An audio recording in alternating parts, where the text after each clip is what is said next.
Hello everyone, it's Nita and welcome back to my channel. Today I have a very exciting reading vlog for you guys. This is going to be a full spoiler-filled reading vlog for the entirety of the Hunger Games original trilogy. If you have not heard of the Hunger Games, truly what rock have you been living under for the last decade? This is a YA dystopian series that really kicked off the YA dystopian boom of the mid-2010s. This book is set in an alternate universe version of North America in a country called Panem, where there is the capital as well as 12 districts that provide resources for the capital. As punishment for a failed rebellion, each year 2 young people from each district have to join a fight to the death called the Hunger Games. Through the trilogy, we're following the main character Katniss Everdeen, who is a young girl that lives in District 12, which is a very poor district that focuses on mining. To support her family, Katniss has become very good at hunting and thus is very good at archery, which becomes relevant later. Katniss has a younger sister named Prim, who she is very protective of, and when it comes time to select the tributes for the Hunger Games, Prim's name is randomly chosen, but then Katniss volunteers to take Prim's place to then keep her safe. I want to quickly speak now about my experience with this series. So I was not really a Hunger Games girly back in middle school and high school when the books and then the movies were coming out. I did not even see the movies until January of 2023, when I randomly was like, hey wife, you like these movies, would you like me to watch all of them with you? And when I was watching them, I was like, yeah, Hunger Games, that was a pretty good movie. And then with Catching Fire, I was like, best movie ever made, Argue with a Wall, which apparently is a very common experience of so many people just loving Catching Fire. Also, this is another series where the last book in the trilogy got turned into 2 movies. Yet another thing Harry Potter ruined for us was making studios think that the end of every series warranted 2 movies. So I keep thinking that there's a 4th Hunger Games book. Oh wait, there is. It's called Ballad of Songbird and Snakes. Part of the main trilogy, so I'm not going to be reading it in this video. It is actually a prequel that follows the young President Snow, who is the main villain for the original trilogy. This book I've heard pretty mixed things about. There's a lot of people I know IRL who read it and really loved it, but I've also followed quite a few people on BookTube that really dislike this book. That being said, I will be seated on opening night for the movie adaptation, and I'll probably even include my reaction to the movie at the end of this vlog. My secret dreams is I really want Suzanne Collins to write another prequel book that is a dual timeline following both Plutarch and President Coin.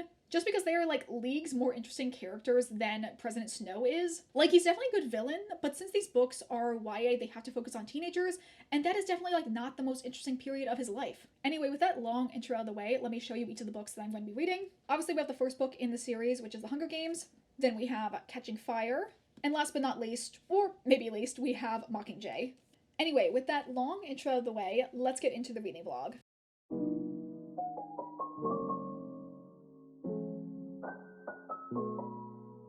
Apologies for the lighting as usual. I'm filming after work, but I wanted to give you my first update for how much progress I've made in the Hunger Games. I currently am around 37% of the way through. I've been primarily listening to the audiobook when I was at work. I have a couple initial thoughts that I wanted to talk about. The first thing I wanted to mention is a scene when Gale is coming to visit Katniss after she's been selected as a tribute. And Gale is saying that it's not actually that different to kill humans compared to killing animals. The Gale is actually a ruthless asshole agenda definitely started early. Another thing I'm really enjoying is the entire time when they're in the capital, they're eating all of this really delicious sounding food. And I like it for 2 different reasons. The first one is obviously it sounds all really delicious. But the second one is there's a part where Katniss is thinking, okay, if I tried to make this meal at home, I would have to trade for this part, and we don't have this type of grain, so I'd have to use this instead. And it kind of shows both the depth of her poverty, but also how hard she works so that her family could eat. And also just the overall ease and luxury that the people in the capital have compared to District 12. When I was reading this, I completely forgot about the confession that Peeta has during his interview when he reveals that he has a girl that he has a crush on, but then he's like, oh, I won't be able to talk to her when I go back home because she actually came here with me as the other tribute. And then Katniss being really flustered over it. I think they are honestly so cute together, and I just love the fact that Hunger Games overall is the most high stakes fake dating situation you could possibly have. I think it's even more pronounced in the second book. Just the fact that they had to pretend to be in a relationship and be in love to stay alive. Another thought I had while reading this was just why is Cinna so iconic? He's just so nice and really helping Katniss feel at ease and safe, and really being her one only friend from the capital. I wanted to also talk about a couple thoughts I had comparing this to the movies. I feel like in the book, Haymitch is initially presented as being way more goofy and more outwardly a mess. I feel like Katniss also is a little bit more spicy in the book. I feel like it's mostly because Jennifer Lawrence plays Katniss so like straightforward and cold in the first movie, and it only really kind of adds to her personality in the later ones. I think it's also overall like the tone of the first movie being like so super serious as a way to make it be more like believable. Whereas in the book, even though it is like a very serious situation and there is like a lot of, I guess, like larger themes at work, I feel like Katniss, even with all of her seriousness, still like is able to have a little bit of fun. And just overall, I feel like the book maybe doesn't take itself as seriously as the movie at least tried to initially. Anyway, that's my progress update for right now. I'm really enjoying this so far, and I'm definitely going to continue and read more of the audiobook for the next couple days at work. So hopefully have more updates for you very soon. Also, I didn't realize when I got this hardback, there's actually a little like under the dust jacket design, the Mockingjay that's done with gold foiling, and it's such a cute little touch. I really like it when like regular normal hardcovers have like something underneath the dust jacket. But that's my update for right now, and I will talk to you guys very soon.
So I now am 74% of the way through the Hunger Games, so I thought I would give you another reading update.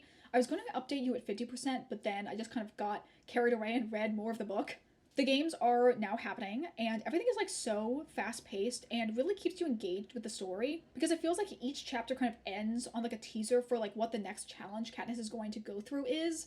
I got through the entire part where Katniss is working with Rue, and Rue is just like so cute. I love her being like this perfect angel baby, but then secretly being like really smart and crafty, which is so good. And obviously, Katniss is like projecting hard her feelings of Prim onto Rue because they are so similar. Continuing on with my update, Rue's death and then Katniss's song like catch me crying in the club in that scene. I was listening to the audiobook, and the audiobook narrator actually like sings a little melody for the part where Katniss is singing the lullaby to Rue. And I feel like that just made it hit so much harder. It was just so beautiful, and I was actually like tearing up when I was reading that part. Right now, I'm at the part where Katniss has met up with Peeta. So Katniss is going to go to this meeting spot where the game makers are leaving stuff that each one of the tributes really needs. So obviously for Katniss, it's that she needs medicine to help Peeta heal, but also all of the other tributes need something from there, so she's probably going to have to fight them. I really like Katniss having to kiss Peeta to like make the sponsors be more engaged in their love story, but she also will use it as a way to shut him up, which honestly is so funny. We stan. Anyway, that is my reading update so far. I think I'm going to be able to finish the rest of this book later today, and I will give you an update once I do. So yeah, I'll be seeing you very shortly.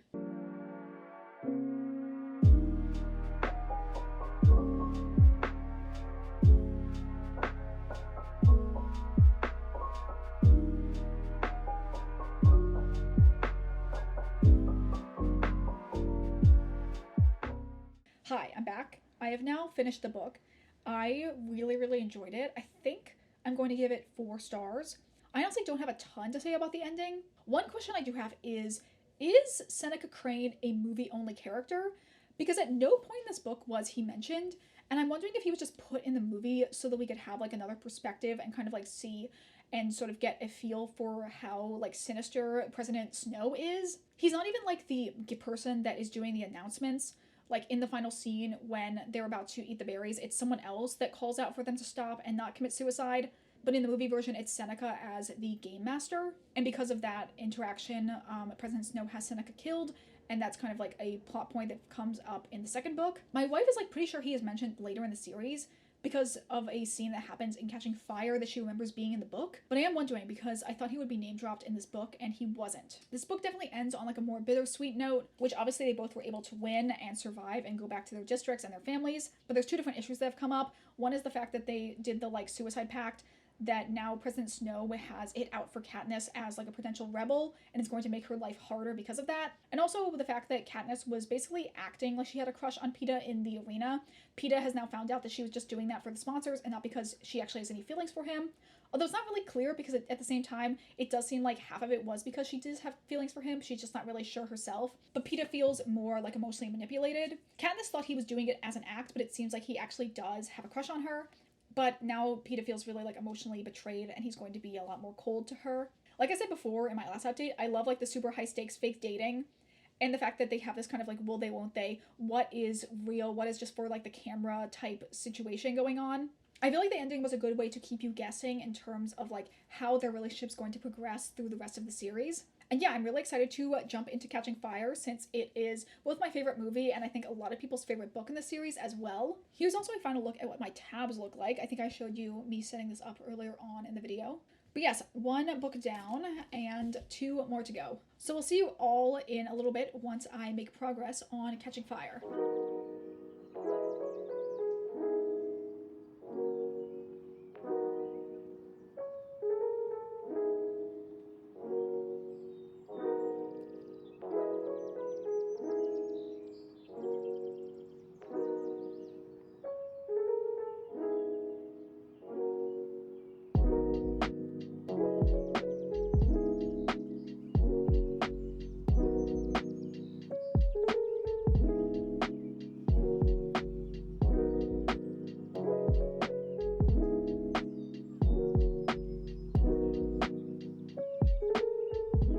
Hello, so it's actually the next day and I have made progress on reading Catching Fire. I am currently at page 144, so I actually just started part 2. I actually don't have a ton to talk about so far. I did get confirmation that Seneca Crane is indeed a character in the books, although he was completely off screen and also has played a much smaller role than compared to what he had in the first movie. I think one of the overarching feelings I've been having that I wanted to talk to you about now is just the fact that I don't really like Gale. I've been really trying to pinpoint what it is about him that I don't like, and I think what it is that I feel like he really comes across as like high and mighty and that he knows how hard things are, but really Katniss and Peeta have been through a hardship that he really just can't understand. But he acts like he's better than them because he doesn't play by the rules. I feel like he's really harsh with Katniss, and maybe that's more so just because she is so close with him that she feels insecure when he's critical of her and she just really wants his approval. But overall, I'm like, ugh, he really sucks. I get the impression that Gale is someone that will like talk over Katniss, but Peeta, even when he gets annoyed, he will like still loop around and apologize to her, but also check in with her and like try to work with her because he knows everything that's at stake. Anyway, that's my little Peeta is great, Gale sucks interlude. One theme that I feel like I did notice in the first book, but is getting more pronounced now, is just how much like hunger and food scarcity is a tool for control that is used by the elite to keep people down. Because obviously when you're starving, you can barely think about anything else, let alone plan a rebellion. Me saying all of this and then now realizing that the books are called The Hunger Games, wow, did you think the food metaphors were maybe going to be relevant? I've noticed some other like smaller structural changes. I feel like overall this book is actually hinting at the greater like plot and of the rebellion and like District 13 a little bit earlier on. It really came across in the movie that Katniss didn't really have any idea about the rebellion until like the very, very end of the movie. Or it was maybe a little bit more subtle in the movie adaptation, but because this is a YA book, it has to be a little bit more spelled out earlier on. Anyway, the point I'm at right now, Katniss has just met up with these 2 people that escaped from District 8, which just had an uprising. I think because the second section is called the Quell, we're pretty soon going to learn about the rules for the third quarter Quell. We did get a little bit of a hint that they were planning everything related to that because of the scene where Katniss and Peeta are at the president's mansion and she runs into Plutarch, who says he's going to a meeting to plan the Quell, but then also has like a Mockingjay symbol on his watch, which I think is trying to link into the fact that he is actually working for the rebellion, and that the meeting was not actually one in related to the Hunger Games, it was more so a meeting that has to do with the rebellion. But at this point in the book, we don't really know about all the characters that are integrated into the rebellion. Me just using my limited movie knowledge and what I remember from it to kind of like infer different things. Anyway, that's the progress I'm at right now. I think I'm slightly under halfway through, which kind of feels like I'm flying through this book, and I'm actually surprised that we haven't gotten to the Hunger Games at this point yet, because I'm pretty sure it was only around like 35% of the way through the last book when they had finally entered the games. So it's taking a little bit longer with the setup for this one. So I will let you know in a little bit how the rest of my reading of this goes.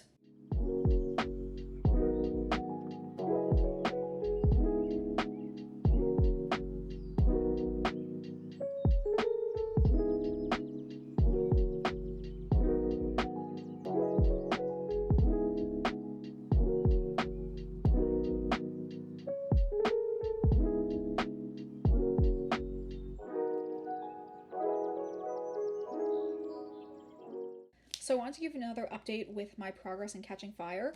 I currently am at chapter 21, and I think there's 27 chapters in this book, and I think I have a little under 100 pages left. I currently am in the middle of the Quarter Quell, and I am a little sad because it has turned out that the actual like Hunger Games section of this book has only been the last third, whereas it was kind of flipped for the previous book, where the first third was the setup and then the other 2/3 of the book was the actual games. Whereas this one, it has been 2/3 of the book set up and then 1/3 the actual games. And yeah, I am a little sad because the games in this are definitely my favorite part of the book. Although it's more so my favorite part is the games plus like the setup when they're in the Capitol getting ready for it. When Finnick showed up, as you saw, I was like gasping and laughing. I love him so much. I really like that his early setup is really showing him as being kind of like flighty and more of a playboy. But Katniss also says that she was never like that interested in him because he just seemed a little bit too perfect and polished, and that's not really the type of guy she goes for. And I really just enjoyed their dynamic throughout the book. I'm just really glad that he's never set up as like another alternative romance option for her to make the love triangle even more complicated. They're really just like friends and allies, and I really am here for it. I really just like the entire cast of all of the former victors that have to come back to be the tributes for the game. And I've talked about on this channel previously just how much I love the squad that forms around Katniss and Peeta. I love Finnick, I love Mags, I love Joanna, I love Beetee and Wyrus.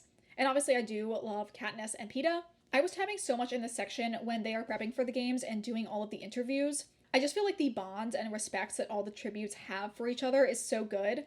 And the fact that all of them in their interviews are kind of like slyly shading President Snow and saying that it's his fault that they have to come back and compete again. And the fact that all of the former victors are so well loved by the Capitol is kind of making all of the Capitol citizens angry at Snow in turn because they don't want to see all of their favorite former tributes die. There's really just like iconic scene after iconic scene in this section. I love the wedding dress into Mockingjay transformation. It's so iconic. And then during Peeta's interview when he's like, if it wasn't for the baby, and revealing that Katniss is pregnant, and that kind of being the thing that tips all of the audience over the edge in saying they can't imagine having a pregnant woman competing in the Hunger Games. I feel like there's kind of a twofold explanation there. One is it's brought up that a former tribute is now a mother of 3. So it's kind of like, oh, we only value women while they are currently in the process of making a life, but after they've already become mothers and had the children, we don't really care about their lives anymore. But also the fact that they are really worried about the fate of this unborn baby that Katniss has, but they don't care about the literal children, like the 12-year-olds like Rue that they sent into the Hunger Games to die. I just feel like Suzanne Collins really hit the nail on the head and knew what she was doing when she went there. Like I said before, I think I have like under 100 pages left for this book, so I do think I will be able to finish it today. Overall, I've been really enjoying it. I do think the first half was a little bit slow, but now that we're in the games and like interacting with all the characters I really like, it's definitely picked up and I'm enjoying it a lot more. So that's my update for right now, and I will get back to you hopefully once I finish the book.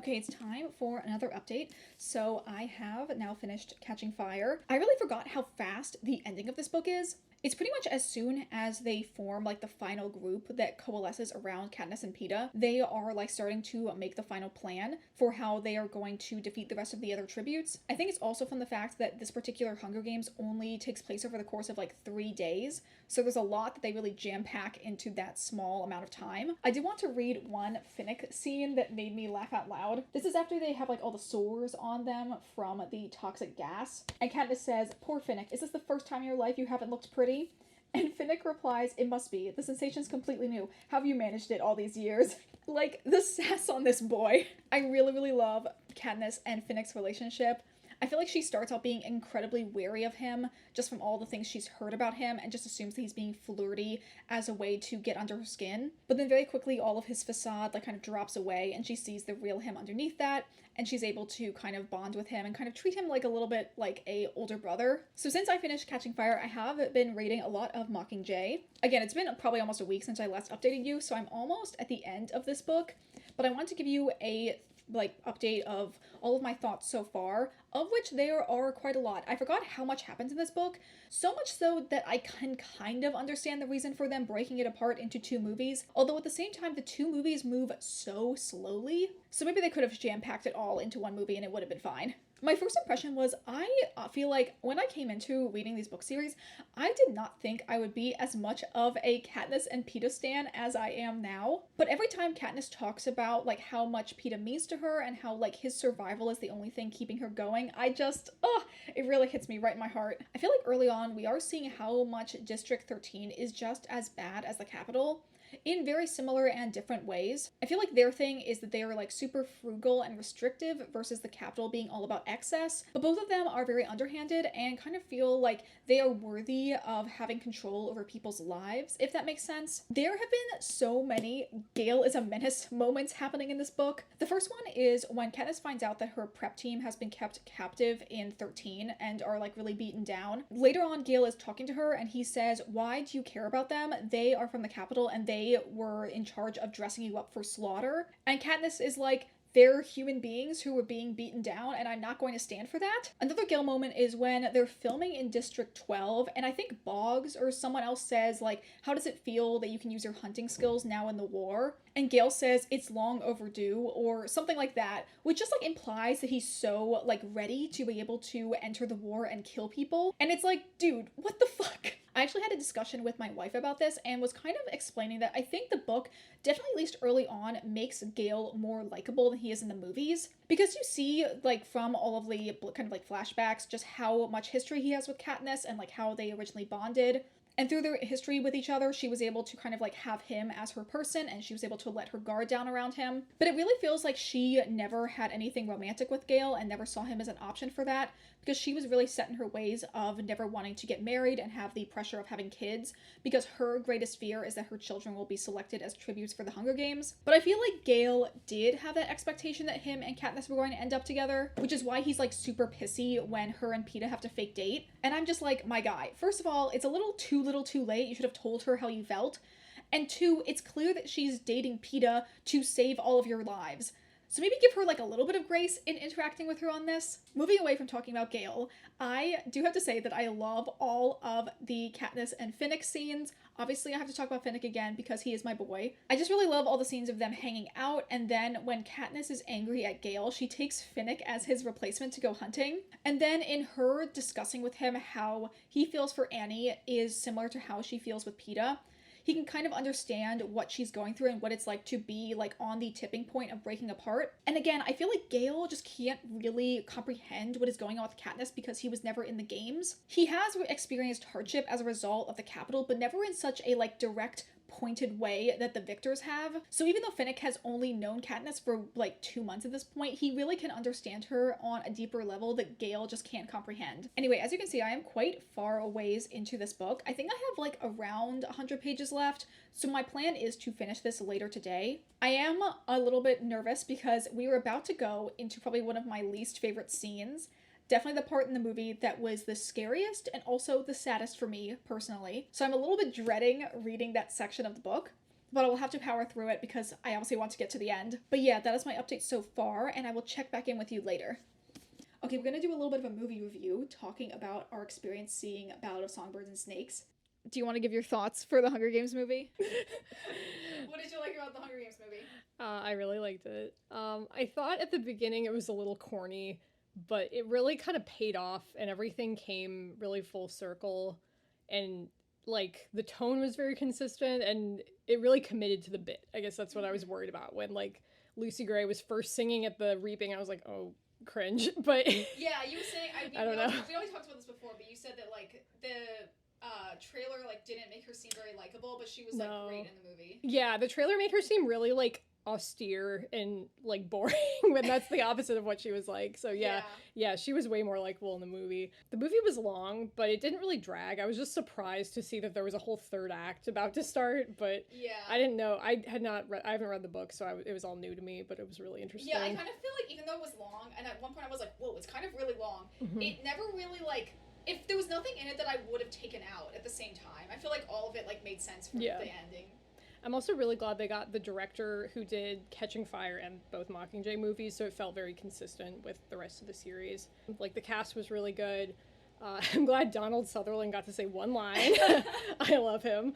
Yeah, that's also the thing. The soundtrack is so good. I've been bopping to a lot of the songs from it. I was like, this could be a musical. Do you want to read the books now? I do, yeah. I'm very curious. I mean, you already read the other ones, but do you want to read Songbird and Snakes? Yeah, definitely. And like the first thing I did the next morning was like go on the Hunger Games wiki and read about Lucy Gray, and I saw that she's indirectly mentioned in the first book, so I went and rifled through it right away and was like trying to find it, and I did. It's very cool. But yeah, the movie really committed to the bit, I think. That made it really exciting. It was very fun. Yes, okay. Thanks. Take this back. Bye. Say bye, bro. Bye. Oh my gosh, no one can see that. Cringe. So it's been a couple days now, but I have finished Mockingjay, and I wanted to give you my final thoughts. It took me a little while to process everything, and I actually have no words.